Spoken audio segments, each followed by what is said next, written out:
Something about Keith Urban doesn't feel the same anymore, and people are starting to notice. For years, he was the steady one, the calm presence, the man who seemed to have it all figured out. But lately, a quiet transformation has been unfolding, subtle at first, then impossible to ignore. The energy, the choices, the way he carries himself, it all feels different. And the truth behind that shift is far more unexpected than anyone realized. January 6th, 2026, marked the official close of a long chapter in Keith Urban's life. The divorce that had captured headlines and fueled endless speculation was finalized, leaving him free, but also facing the reality of rebuilding. After 19 years of putting family first, Keith suddenly had to carve out space for himself again, emotionally, professionally, and physically. Weeks later, he made a choice that surprised many. Instead of diving straight into stadium tours or high-profile events, he joined the Top Shelf Country Cruise aboard the Celebrity Reflection from late February to early March. Performing for roughly 1,100 passengers alongside Lee Brice and Scotty McCreery, Keith traded arenas for intimate stages under open skies in Nassau. At first glance, a cruise ship gig might seem modest for a superstar, but insiders understood the reasoning. It was practical, grounding, and purposeful. For Keith, this wasn't a step backward. It was structure, routine, and connection. Fans on board noticed something raw and unfiltered in his performances, a deeply personal energy that massive arenas often make impossible to achieve. Behind the scenes, another major shift was underway. After 25 years together, Keith parted ways with his longtime manager Gary Borman, who had retired. Keith then signed with Crush Management in February 2026, a powerhouse team that handles artists like Miley Cyrus, Green Day, and Sia. The move brought pop rock sensibilities into his world, expanding his creative boundaries far beyond his country roots. He had new partners, a fresh perspective, and a creative space that made him want to take risks for the first time in decades. At the same time, Keith began renovating his Nashville studio, a clear signal that new music was coming, music that would be raw, genuine, and free. At the country radio seminar in March, he dropped a bombshell. His next project would be a covers album celebrating yacht rock from the 1970s and 1980s, with one original song and potential collaborations with Little Big Town and John Mayer. Fans initially laughed, assuming it was a joke. It wasn't. This was no safe, calculated move. It was an artistic risk from a man unafraid to try new sounds after completely reinventing his life. To understand who Keith Urban is becoming, you have to understand where he came from. Before the fame and the spotlight, there was just a kid in Caboolture, Australia, trying to get a sound right on a guitar. Nothing about that quiet, predictable environment hinted at global success, yet something in him stood out early. Music wasn't just something he liked, it was something he kept returning to again and again until it felt exactly right. By the age of 8, he was already deeply focused on the guitar, not casually strumming, but repeating chords, adjusting his fingers, listening closely, and correcting himself with a discipline unusual for a child. While other kids drifted from one interest to another, he stayed with it. Hours passed without him noticing. What he wanted wasn't attention, it was mastery. As he grew into his teenage years, that focus sharpened further. He joined local bands, performed in small settings, and entered competitions, not just to win, but to test himself. Eventually, it became clear that staying in the same environment would limit how far he could go. That realization pushed him toward Nashville. Moving there in his early 20s was anything but comfortable. It meant stepping into a completely new world with very little stability, no guaranteed opportunities, and no clear path forward. And Nashville challenged him exactly as expected. He played small venues to crowds that weren't paying attention.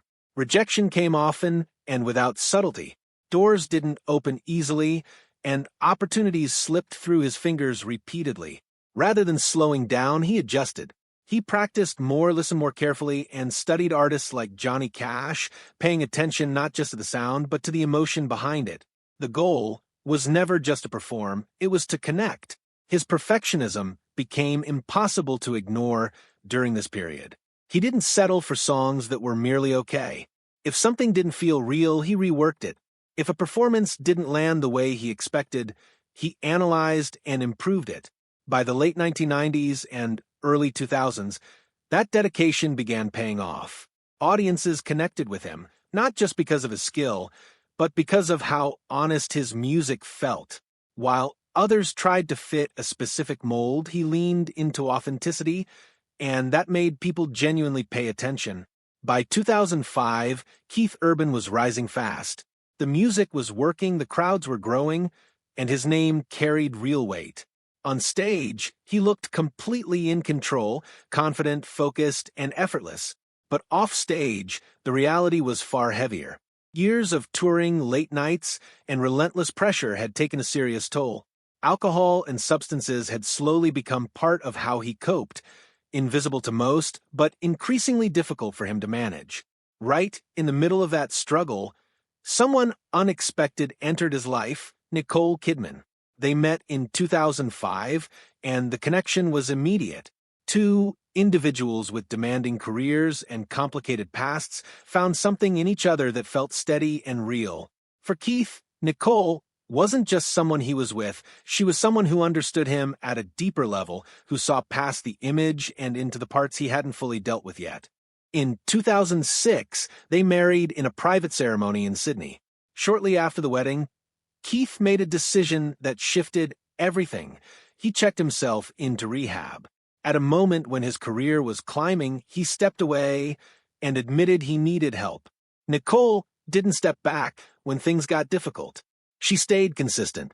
Keith later described her as the lifeline he wasn't sure he deserved, crediting her in multiple interviews with helping him through one of the darkest periods of his life, not by fixing everything, but by standing beside him while he worked through it himself.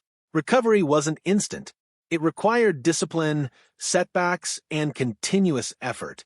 But over time, things stabilized. The same focus he had once put into mastering music began showing up in how he approached his personal life. The years that followed brought two daughters, Sunday Rose and Faith Margaret, and what appeared from the outside to be a strong, grounded family life. For almost 20 years, Keith Urban and Nicole Kidman gave the world a picture-perfect story. Multi-platinum albums, Grammy wins, sold-out tours, Oscar-winning films, and a family built on shared Australian roots. To anyone looking in, their life seemed perfect. But appearances can be deceiving. The hidden costs of their extraordinary careers began accumulating quietly over time. Keith's high and alive world tour in 2025 kept him on the road for months at a stretch, while Nicole's filming schedule pulled her across continents. Friends and insiders later revealed that their priorities had begun to drift. Keith was fully immersed in music and the energy of live performance, while Nicole quietly longed for a deeper emotional connection at home. Long stretches apart, combined with constant media attention, meant even small disagreements felt amplified.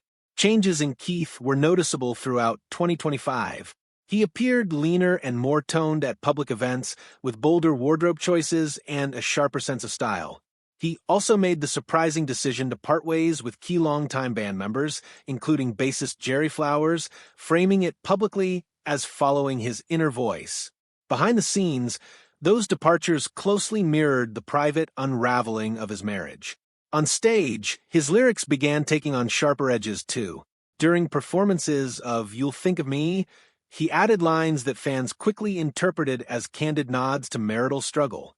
For the first time, his songs didn't just tell stories. They hinted at his own experiences, turning familiar tracks into intimate confessions delivered in real time. Then came September 2025, the moment no one expected. Nicole filed for divorce on September 30th, citing irreconcilable differences. The public reaction was immediate and stunned. Fans who had watched this couple overcome addiction, build a family, and thrive through decades of fame simply couldn't believe it. The divorce was finalized on January 6, 2026, with Nicole retaining primary custody of both daughters. Both parents emphasized a commitment to co-parenting amicably and protecting their children from the public spectacle. What makes Keith's story in 2026 so compelling is not the fall, it's the deliberate, thoughtful way he is rising. The cruise ship performances, the new management, the studio renovations, and the bold, artistic choices aren't random actions. They are intentional signals from a man taking charge of his own narrative. The physical transformation reflects the internal one. He looks leaner, sharper, and more self-assured than he has in years. The tattooed torso that was once a personal symbol has become a public statement, a visual reminder of strength and the decision to put himself first. For someone who spent years prioritizing family, work, and fans above everything else, choosing his own health, art, and freedom is a profound shift. Co-parenting Sunday Rose and Faith Margaret remains a genuine priority. Observers note that both Keith and Nicole are taking a careful, balanced approach, prioritizing quality time with their daughters while managing demanding careers. Family didn't end with the marriage, it simply changed shape. Fans on social media are watching every move closely. Concert footage, behind-the-scenes studio glimpses, and candid appearances are flooding timelines. Hashtags trend. Fan accounts celebrate his new look and energy. Forums buzz with conversations about the creativity and openness he's projecting. The consensus is clear. Something has been unlocked in Keith Urban, something that feels authentic, unguarded, and exciting. Rumors of deeply personal new music are already circulating. Songs rooted in his experiences through divorce and personal growth, blending his country foundations with unexpected genres and collaborations. Every step he takes signals that he isn't simply coming back, he is reshaping what it means to be Keith Urban. This part of his story isn't a tragedy, it's a reset. After addiction, heartbreak, and public scrutiny, he is demonstrating that you don't have to start over at the top to reinvent yourself. Sometimes you step into smaller spaces to restore your confidence, try new things, and remember why you fell in love with your craft in the first place. Keith Urban's 2026 is proof that real strength frequently comes from within, and that it is never too late to rewrite your own story, one mindful, courageous step at a time.